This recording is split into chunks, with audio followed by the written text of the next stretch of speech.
Welcome to the story of the Crimean War, a conflict that reshaped the world in ways still felt today. But how did it all begin?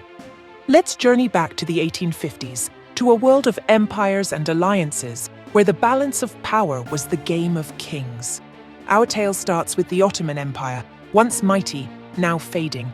Known as the sick man of Europe, it was an empire in decline, struggling to hold on to its vast territories. At the heart of our story are two key figures: Tsar Nicholas I of Russia, ambitious and autocratic, and Sultan Abdulmejid I, the young ruler of the Ottoman Empire trying to navigate through turbulent times.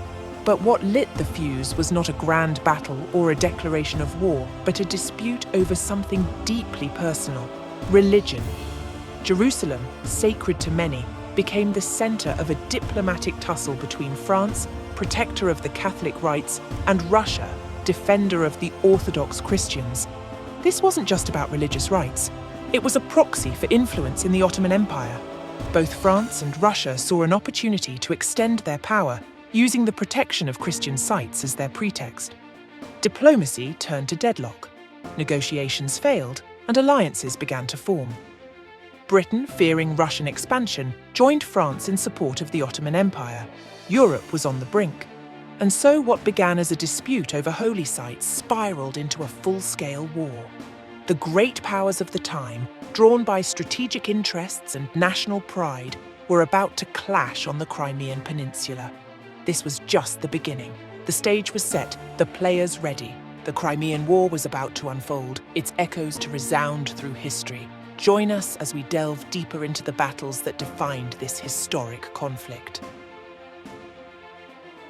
Among the many battles of the Crimean War, the Siege of Sevastopol stands as a testament to endurance, strategy, and the human spirit. For 11 long months, this fortress city became the center of a struggle that would define the war. Why Sevastopol? This mighty naval base was the jewel of the Russian Black Sea Fleet, a gateway to the Mediterranean and crucial for controlling southern access to the Russian Empire. For the Allies, capturing Sevastopol meant crippling Russia's naval capabilities and striking at the heart of its power. In September 1854, after a successful landing in Crimea, the Allied forces of Britain, France, and the Ottoman Empire set their sights on Sevastopol. But the city was not to fall easily. Its defenses were formidable, and its defenders determined. The siege was a grueling affair. Both sides engaged in a deadly dance of artillery barrages, trench warfare, and periodic assaults. The Allies encircled the city, their guns thundering day and night, while the Russians, led by the resilient Admiral Nakhimov, fortified their defenses and braced for the inevitable ground attacks. But war is not just a tale of battles and tactics, it's also a story of human endurance. Within the besieged city, soldiers and civilians alike faced the horrors of war: hunger, disease, and relentless bombardment. Yet, their spirit remained unbroken. As the siege dragged on through the seasons, the toll on both sides mounted. Key engagements like the fierce battle for the Malakoff Redoubt became the focus of the struggle, each side knowing that control of this point could mean victory or defeat. In September 1855, after months of relentless fighting, Sevastopol fell. The Allies had achieved a significant victory, but it came at a great cost. The city lay in ruins, a stark reminder of the war's devastation. The Siege of Sevastopol was more than just a military engagement. It was a turning point in the Crimean War. It showcased the changing nature of warfare, the importance of logistics and technology, and above all, the resilience of those caught in the crossfire of empires. Our journey through the Crimean War brings us to the banks of the Alma River, the stage for the war's first major confrontation. It was here, on September 20th, 1854, that the Allied forces faced the Russian army in a battle that would test their resolve and shape the course of the conflict. The Battle of Alma was a clash of strategies and wills. The Allies, under the command of Lord Raglan for the British, Marshal Saint-Arnaud for the French, and Omar Pasha for the Ottomans, sought to break through the Russian defences and open the road to Sevastopol. The Russians, commanded by Prince Menshikov, were determined to halt their advance. The battle commenced with the Allies advancing under the cover of artillery.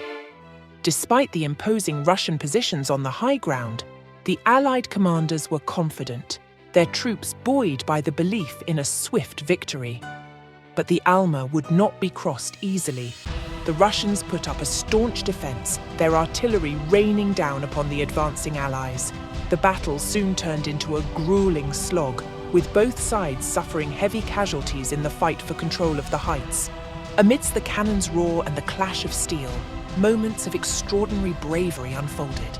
The British Light Division, facing withering fire, charged up the slopes with bayonets fixed, while the French, executing a daring flank maneuver, captured a crucial Russian position, tipping the balance in the Allies' favour.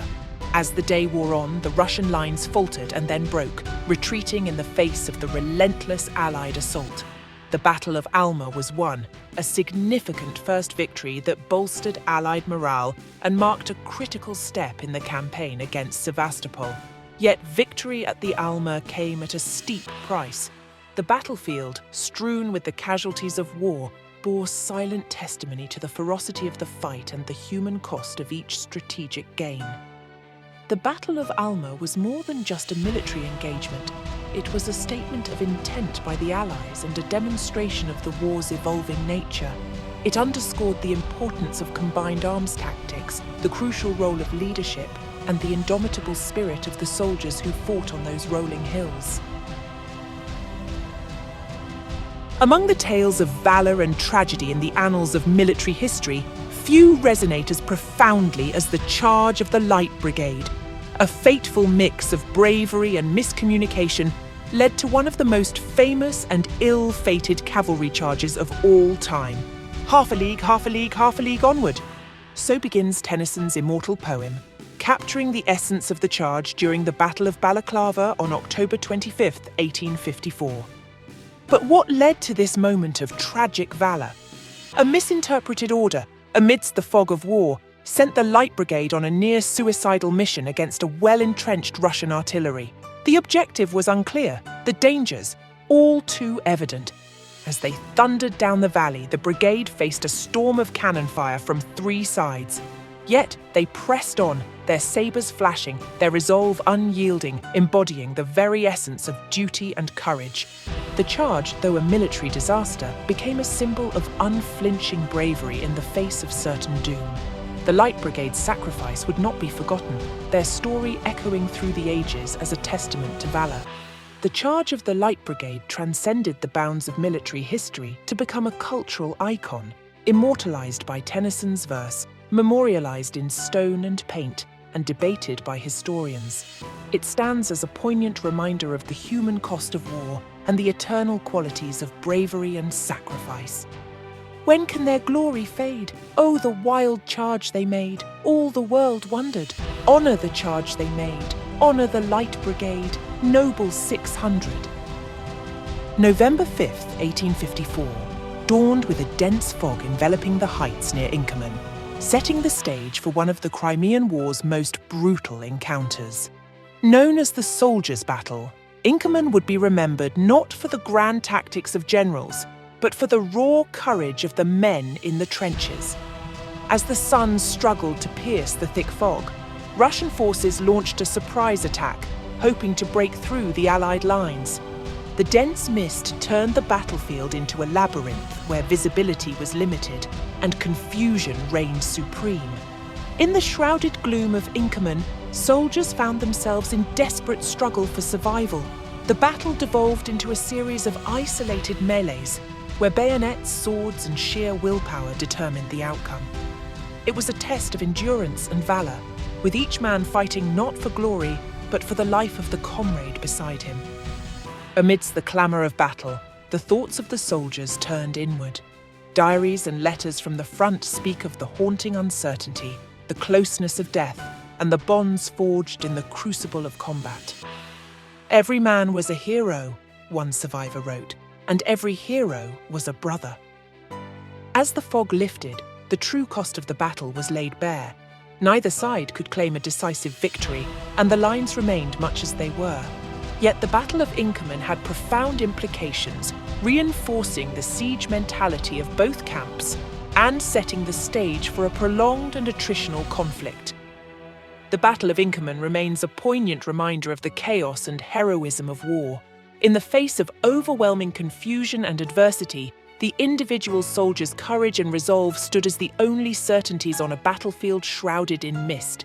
It was a battle that underscored the human element of war, the indomitable spirit that endures even in the darkest of hours. While the Crimea bore the brunt of the war's carnage, a different kind of conflict unfolded on the waters of the Baltic and Black Seas. Here, the age-old struggle for naval supremacy took on new dimensions, with the great powers of Britain, France, and Russia vying for control of vital sea routes. In the Baltic, the British and French fleets embarked on an ambitious campaign to neutralize Russian naval power.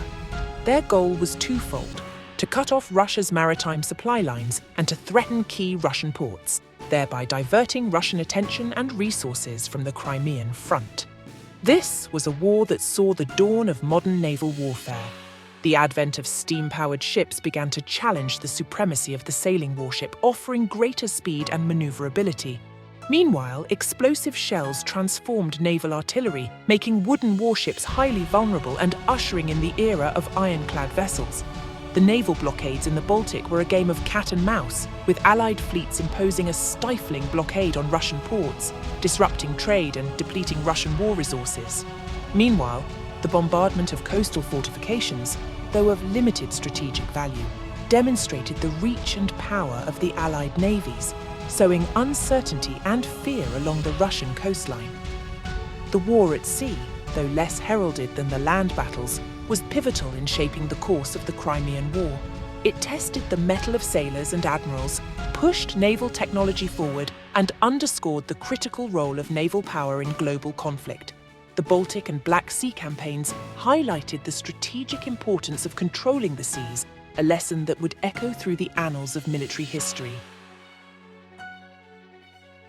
While the Crimean War's main stage featured the empires of Russia, Britain, France, and the beleaguered Ottomans, the wings were filled with other actors, each playing their part in this global drama. Nations like Prussia and Sardinia-Piedmont, though not front and centre, played roles that would influence the course of events and shape the future of Europe. Prussia, under the watchful eye of King Frederick William IV, maintained a cautious stance. Officially neutral, this burgeoning power was nonetheless keenly aware of the shifting sands of European alliances.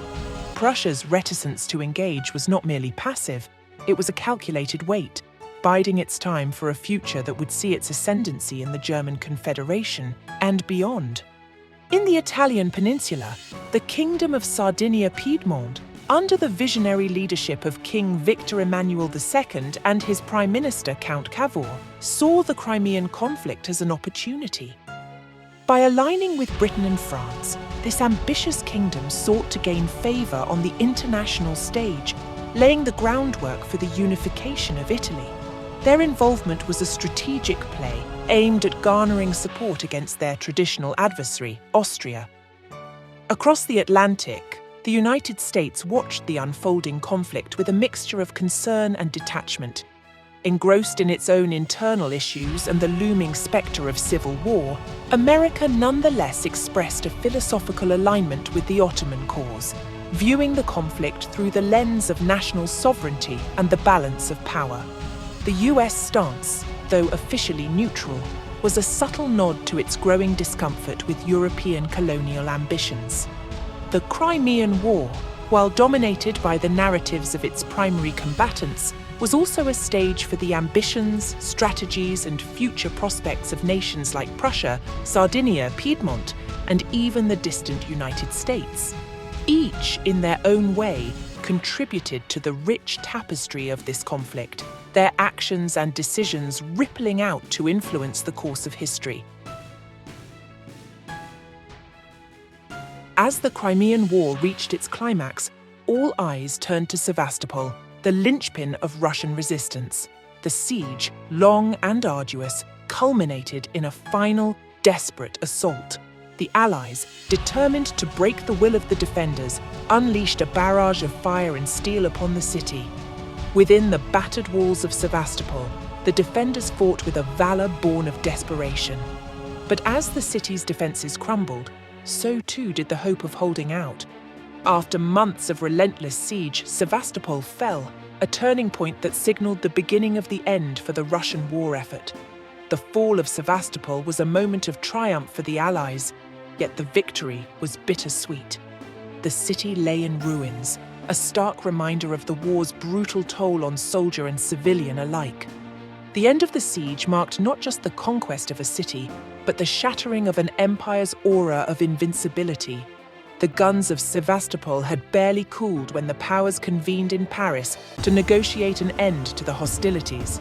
The Treaty of Paris, signed in 1856, redrew the map of Europe, curtailed Russian naval power in the Black Sea, and reaffirmed the Ottoman Empire's sovereignty. Yet the peace was tenuous, the balance of power delicate. The Crimean War, with its alliances and conflicts, set the stage for future struggles. It exposed the vulnerabilities of empires and heralded a new era in military strategy, technology, and international diplomacy. The war's legacy would resonate through the decades, a cautionary tale of ambition, alliances, and the human cost of conflict. In the shadow of Sevastopol's ruins, the world glimpsed the future of warfare and the complexities of the modern state system. The Crimean War, a conflict born of imperial rivalry and diplomatic failure, ended not with a resounding victory, but with a question: what is the true cost of empire and ambition? As the echoes of the Crimean War fade into the annals of history, we are left to reflect on its profound legacies. This conflict, marked by the valor of soldiers and the tragedies of miscalculation and miscommunication, reshaped the course of nations and the lives of countless individuals. Today, the Crimea stands as a testament to the resilience of the human spirit in the face of conflict. The war's battlefields, now silent, serve as hallowed ground, reminding us of the enduring hope for peace amidst the shadows of past wars. From the charge of the Light Brigade to the Siege of Sevastopol, from the halls of diplomacy in Paris to the waters of the Black and Baltic Seas, the Crimean War's stories of courage, sacrifice, and innovation continue to inspire and caution us. The lessons of the Crimean War, with its early use of modern technology, the birth of war journalism, and the evolution of military and medical practices remain relevant.